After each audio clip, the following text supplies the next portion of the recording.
Hey guys, in this video, I'm going to show you how to fix a really annoying bug where you can't see your queue timer in League of Legends. Normally, when you queue up, you see the timer right here, but for some people, the timer just doesn't show up.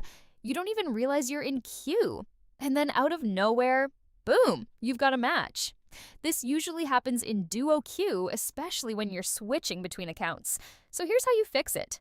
Step 1, open up Task Manager. Step 2, go to the Details tab.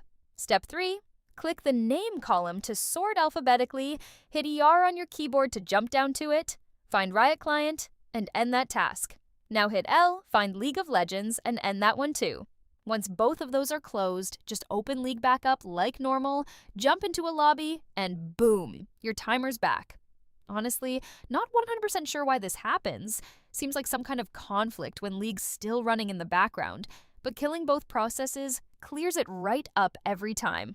Alright, that's it for this video. If it helped you out, smash that like button and subscribe. Seriously helps the channel a ton.